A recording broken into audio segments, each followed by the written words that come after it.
সকলকে নমস্কার। আগের ভিডিওতে বিবাহে জ্যোতিষ তত্ত্ব নিয়ে আলোচনা করার মধ্যে বার, তিথি, নক্ষত্রের যে ফলাফল সেগুলো বলেছি। এরপর আজকের যে বিষয় রয়েছে সেটি অতি সুন্দর, অত্যন্ত সুন্দর। এই বিষয়টি নিয়ে আলোচনা করব।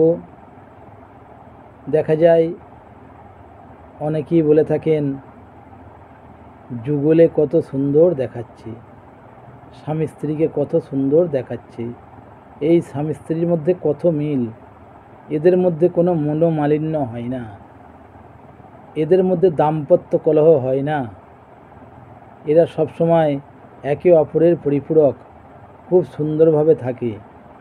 এইরূপ অনেক বাক্য আমরা শুনতে পাই, যেগুলি আমাদের দিকে পজিটিভ দিক আমাদের নির্ণয় করে, অর্থাৎ একজন সুখী পরিবার।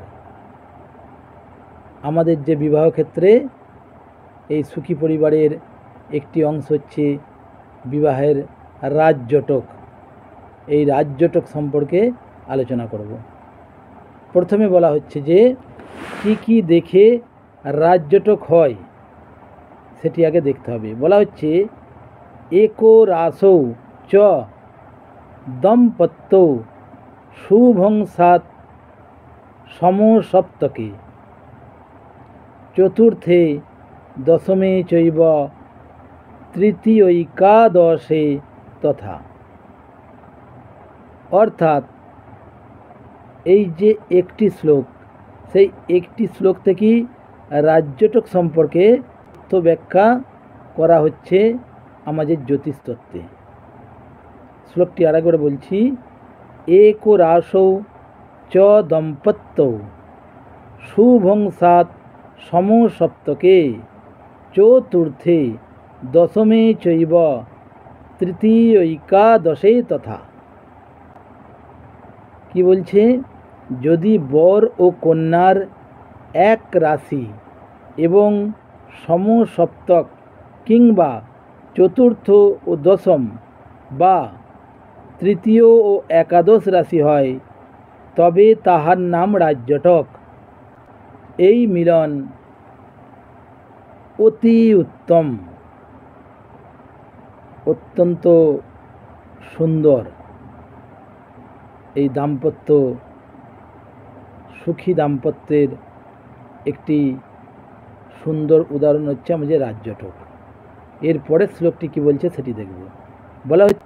বলা হচ্ছে ন রাজযোগে গ্রহ বৈরী অস্তি ন নারী দোষা ন চ বর্ণ দোষঃ ন চাত্র দোষস্থি গণত্রয়স্য ভিগ্ব অঙ্গিরাদ্যা মুনয় বদন্তি। অর্থাৎ ভৃগু এবং অঙ্গিরা প্রভৃতি মুনিগণ যে অতি সুন্দর কথাটি বলছেন সেটি এইরূপ। আমরা আগে বার, তিথি, নক্ষত্র সম্পর্কে আলোচনা করেছি, এখানে ভিগু এবং অঙ্গিরা যে কথাটি বলছে সেটি আমরা আরেকবার শুনে নিই। অতি সুন্দর বলছে, যদি দম্পতির রাজজটক মিলন হয় তবে তাহার গ্রহদোষ হয় না, নারী দোষ হবে না, বর্ণদোষ হয় না এবং গণদোষ জন্য কোনো অশুভ হয় না।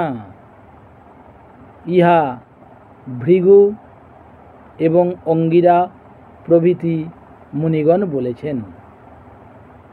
রাজজটক সম্পর্কে এই দুটি শ্লোক অত্যন্ত প্রাধান্য রাখে।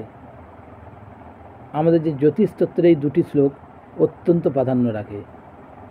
দরকার পড়লে যাহারা জ্যোতিষ নিয়ে কালচার করেন তাহারা লিখে রাখবেন, নোট করে রাখবেন এই শ্লোক দুটি। তাতে উপকার আপনাদেরও হবে। আর বিশেষভাবে আমি যে এই ধরনের ভিডিওগুলি বানাচ্ছি, এগুলি সকল সনাতন ধর্মের যে হিন্দুরা রয়েছেন, সনাতন হিন্দু ধর্মের যে আমাদের যে ব্যক্তিরা রয়েছি, সকলের কাছে শেয়ার করে দিন, সকলে জানুক। কমেন্ট করুন, আপনাদের মতামত জানান আমাকে। আমি জানি যে কীরম ভিডিওগুলি হচ্ছে, আপনারা বলুন আমাকে, তবে আমি আরও এগোতে পারবো। এবং লাইক করবেন, সাবস্ক্রাইব করে নোটিফিকেশান অল করে দেবেন। নমো প্রজাপতয়ে নমঃ। বিবাহের আলোচনা এরপর আরও হবে, আরও নতুন নতুন তথ্য নিয়ে আসব। সকলে খুব ভালো থাকুন। নমস্কার।